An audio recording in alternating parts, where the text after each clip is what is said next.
random. We'll be looking into it. I'm just setting it up. Another notion here, primarily attributable to the person who brought it out, they were doing it a little hard. Operating a line or operating direction to threaten alternative objectives. In other words, what you want to do is put your force and go between alternative objectives you got to give me. And the other guy doesn't know what you're going to go for, so he spreads his force out. The last moment, then you take your force, operating against a fraction of his. It's the way of getting strength against weakness. In other words, put your adversary in the horns of the dilemma. Basic idea. I'll also point out, Little Hart didn't even understand his own idea. I'll bring that up later on. He actually drew that idea from Borsay and also from Sherman's operations in the South during the Civil War. He drew it from, he admits it. He puts that right up front.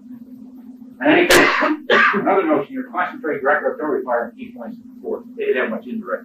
The idea is to concentrate it, and then of course you get a rupture, and then you go through and roll them up from the flanks and the rear. And of course the action statements here. Napoleon was familiar with all these people. I'll let you read it.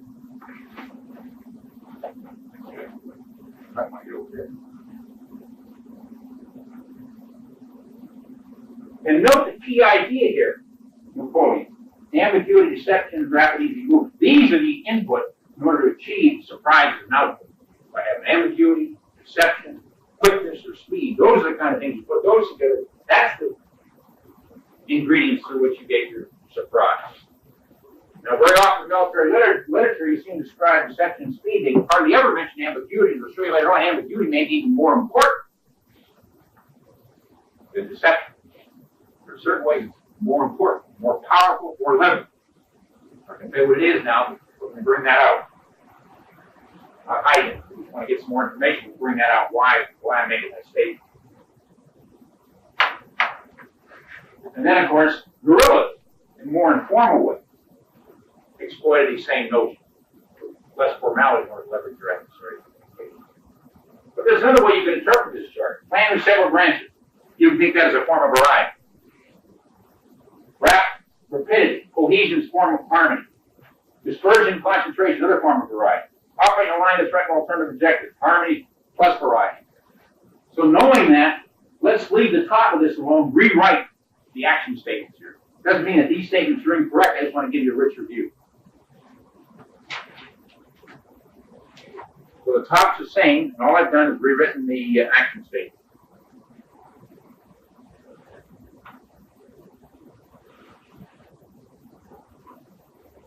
And particularly the negative side, you see the power. You use these things to generate certain things, but if you substitute variety and harmony for uniformity, then what happens? You become less adaptable, more predictable. That's what Napoleon did. Time went on, lost his ability to adapt, became more predictable. Adversaries were able to use it again. That's only a very general statement. We're going to pin that down. We'll talk about Napoleon. And once again,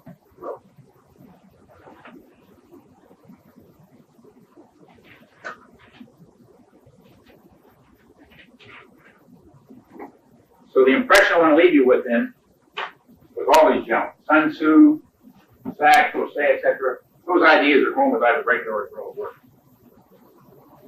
Now, why do I make that point? Because very often we like to draw a very sharp distinction between regular warfare and guerrilla warfare on the other hand. That's not too useful, because remember, there's many notions are similar in both. What I'm going to do is I'm going to show you both regular warfare and guerrilla warfare. We'll keep track and show you how one interconnects with the other to become both. Sometimes we draw a very sharp distinction and we get lost. We don't want to get lost. I think it'd be a good time to take about a 5-minute break. We'll come back to the point. If you guys want to take about a 5-minute break, we'll come back. That's nonsense. Because the only way you really generate many documents is I'm in the design business. You have to take you have to put assumptions in your math, your algorithms, and that. And there's other things you leave out because they're hard to measure. Well, just because it's hard to measure doesn't mean it isn't important. If we have some of our science engineering majors, well, I can't measure it. Because you can't measure it, it's unimportant.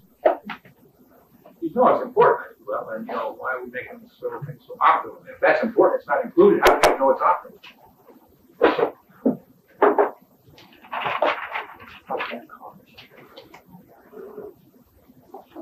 And down something in cars.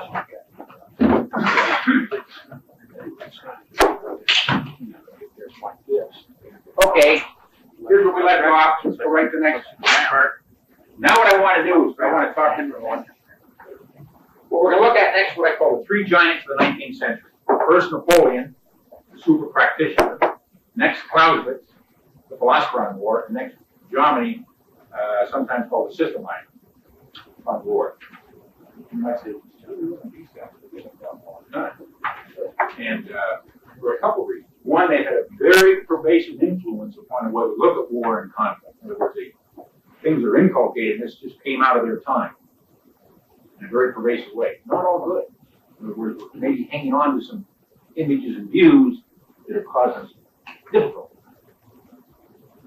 And when you have images or views that cause difficulty, you might want to get new images or views.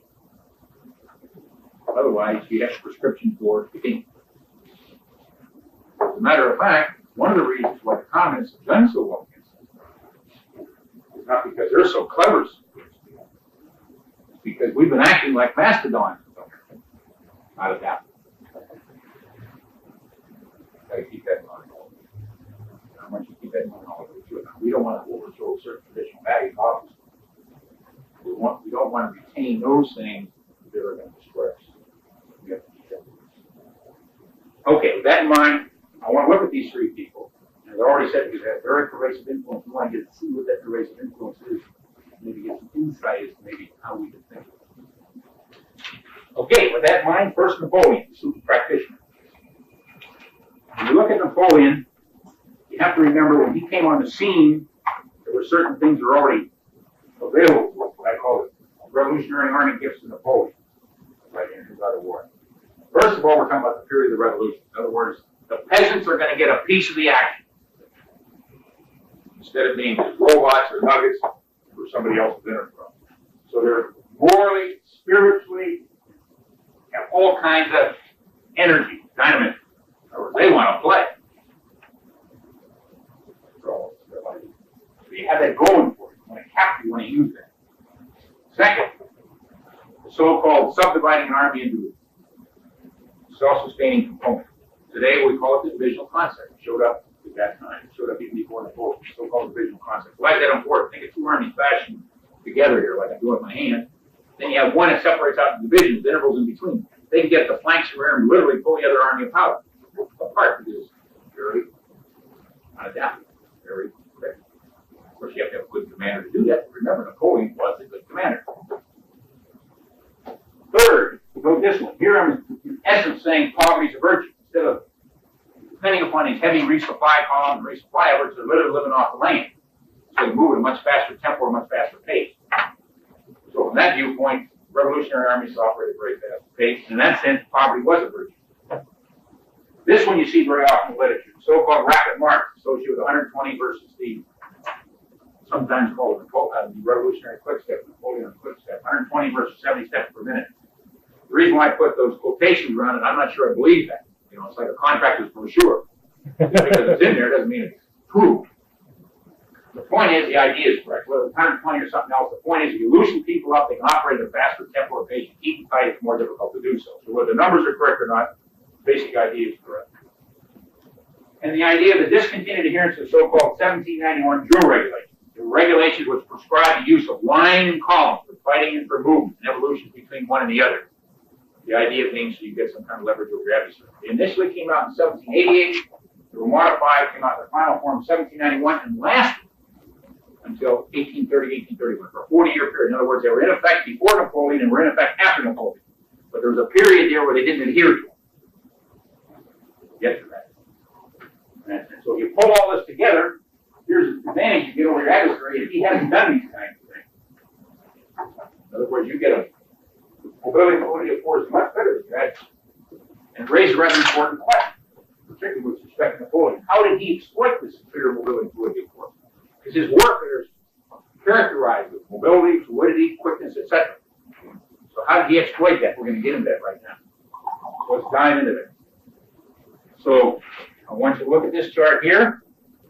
A little snapshot of what I call an aspect of his war. Well, sorry, I'll just move it over. We'll pull the right side over there and move the left side. Fairly busy chart here. The general features: plan and resolution, security, strategic dispersion, attack concentration, and vigorous offensive action. I'll let you read it, and then I'll comment on the left side. Don't read the right side. I'll get that.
Okay, let's look at the first bullet here. Know what's going on here, all these kinds of things he's doing.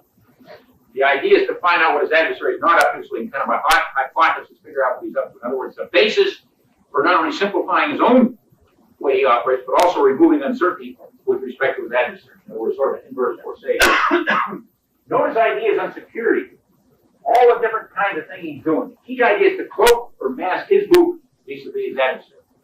So he's doing all these kinds of things, is indicated. So in that sense, you think of his security as being a chain for his vigorous offensive, which is his chief. The way to be thought. I'll show you some other ways to think of it. Now, note this third bullet here, which I've depicted as strategic dispersion and tactical concentration. For you people who have read the Napoleonic literature, you usually see it described differently. They'll describe it as assembly and concentration. Then you have a hard time. What do you mean the difference between assembly and concentration? When you read into it, you find out what he's doing initially, keeping his forces spread out with intervals in between. As they start closing down, they start getting tactical concentration. So it's an initial strategic dispersion followed by tactical concentration. In other words, you get a sharper distinction, a better way to describe it. Know what's happening here, describe it. They have these large intervals, they start closing in and get a better picture, then the large fraction of their force counts upon a small fraction of their adversary. In other words, a way of getting strength against weakness. Plus the fact that their very movements here, irregular and rapid fashion, it adds another notion of security. In other words, it acts as a cloaking or masking or amorphous kind of movement too. Hard to keep track of. Remember, if you think back to U-loop, you don't get a good observation, your orientation screwed up, your orientation screwed up, your decision screwed up, your decision screwed up, your action screwed up. So if you screw a guy's observations up, then you've corrupted his U-loop. And once you've got that corrupted, you got things working your way. Okay, and then the fourth point. The idea of a vigorous offense. Basically what it was to grab the initiative and have his adversary not react quick enough so he's a step or two inside them and gradually pulling their adversary apart. You can't cope, can't keep up, not adapt, and start coming loose. Okay? Now, his theme with respect to those general features, the idea of using what you see very often in literature, a single or unified line of operation. Now, don't think of it as a line per se in a map, some people do. What you really think of in terms of a line, remember these units are spread out adjacently and also longitudinally. It's a line only in the sense they're trying to operate in a concerted or coordinated manner. Only in that sense, like a line of reasoning, different kinds of things, but that doesn't mean you're a party line. But that doesn't mean that you're trying to do things along a very narrow or rigid line. Now, very often it's depicted that way. It's unfortunate use of words, but that's what's done. So don't think of it that way. You think of many lines which are operating in a concerted way, so in that sense, it's a single line or a line of operation when you read that literature.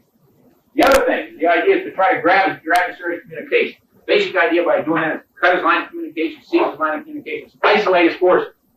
But he can't get resupplied, he can't get reinforcement. Also, to force him to fight under unfavorable circumstances. Plus, think of it yourself. If you're in a force, you get cut off, kind of blonded.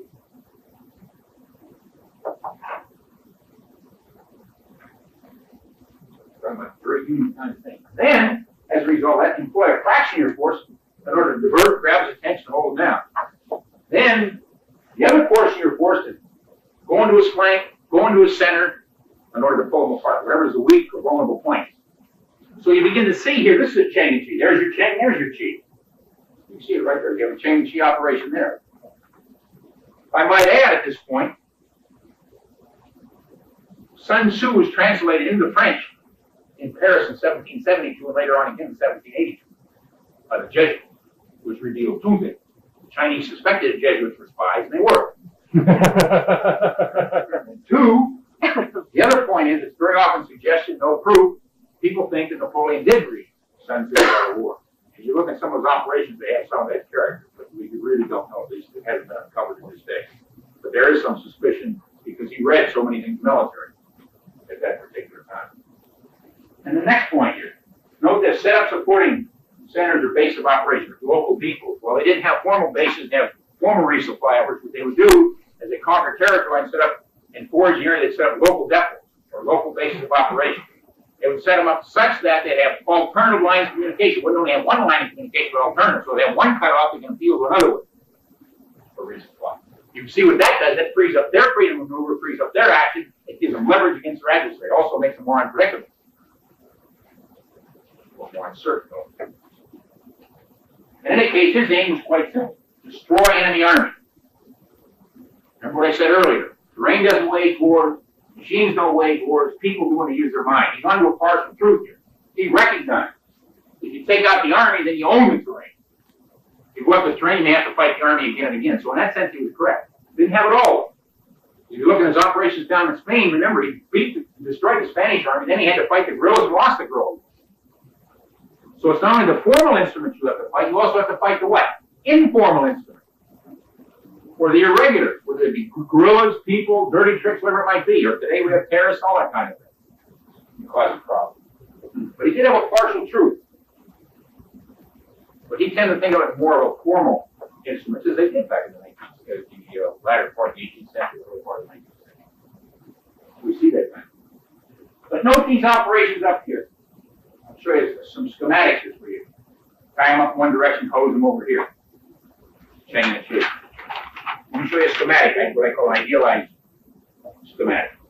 Okay, and I lifted this right out of the book as indicated at the bottom there. The only thing I added was the chain the shape. And what we see is what we call a stratagem development. Here's the pinning force here. His maneuver force comes back, cuts off the lines of communication, pulls in behind him. They put the pressure on, pull the guy apart. Well, I'll never bang me again.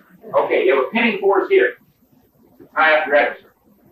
Grab his attention force directly. Anytime you go down this maneuver force comes in the back door here, cuts off his line of communication. As one move, a part of the force, the rest of it pulls back in. So these people can't interfere. So now they have these people isolated. So as they try to adjust this, these other people put more pressure on in order to pull your adversary apart. In other words, they're trying to adjust under very trying circumstances. What battle was that? No, this is just this is a method that you would apply over and over again in many battles, different ways. You see that kind of thing. That's one notion. I'm just trying to depict the way the chain and chi operation. Remember Patton said, hold him by the nose, kick him in the rear. You're holding him by the nose, kick him in the rear. Okay, another operation called the strategy of central position. If his adversary was spread out a little bit, there are two forces there, a large interval in between, he would strike into that interval and then set in what he calls an SA, a secondary attack here, to keep these people tied up. Use a major force in his force in order to grab these people and try to defeat them, and then after he did it, swing back to the other force. Well, that sounds nice and dandy, but there's a hidden assumption there. You're not going to get away with that unless you can operate at a faster tempo or facing your adversary. That's not explicitly in that diagram. You've got to remember there's a hidden assumption there. Providing you operate at a faster tempo or pace, you can do that. Remember the long move did that kind of stuff too. But if your operation is slow enough, you're not going to be able to play that game. Okay? Okay, with that in mind, now let's step down to his tactics. And what I'm showing you here, an example of his early tactics, an example of his later tactics here. And they were so beautifully stated, I thought I would just take the quote. The underlines are mine for emphasis.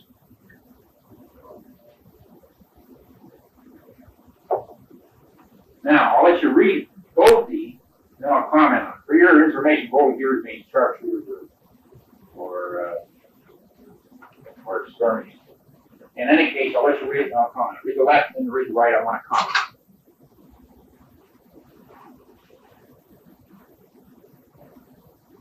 One other point. Remember, this didn't happen all of a sudden. Over time, shifted to this kind of a mode.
two other lines really, or literally, capture the essence of the statement. Note this, general rather than minutely regulated mission.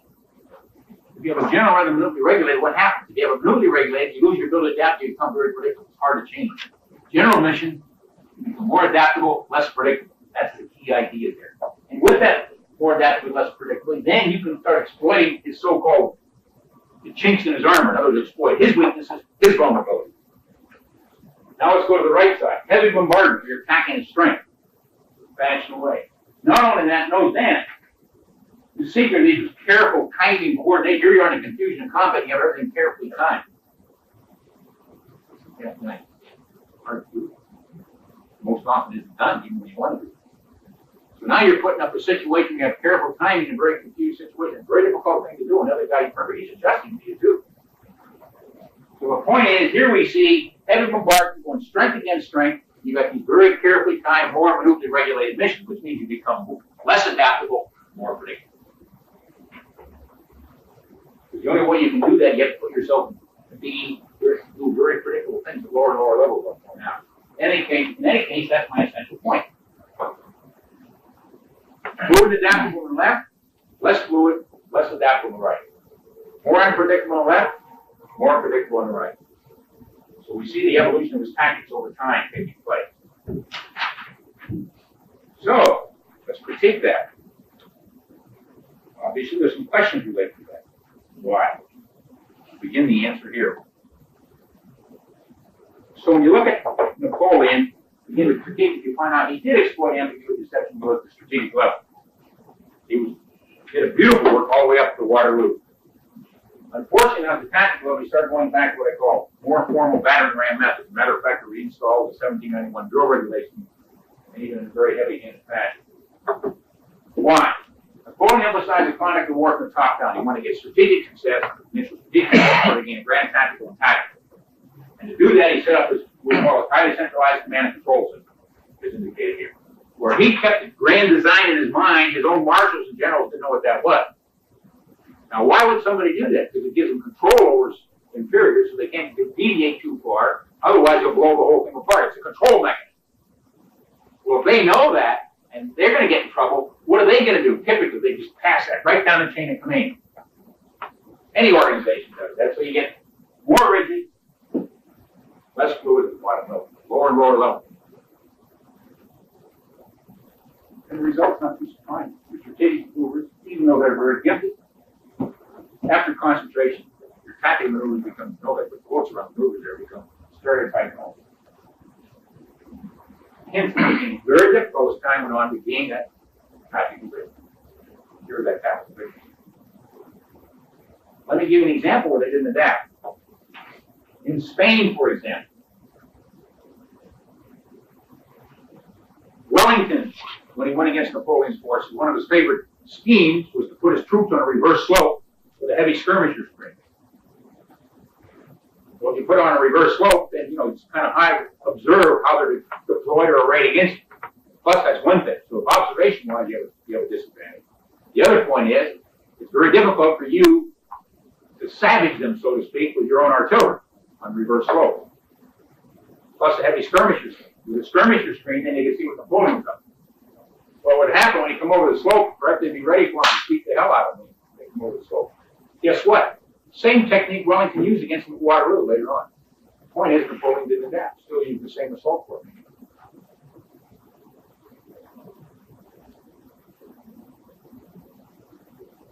Very important. Same kind of repeatability.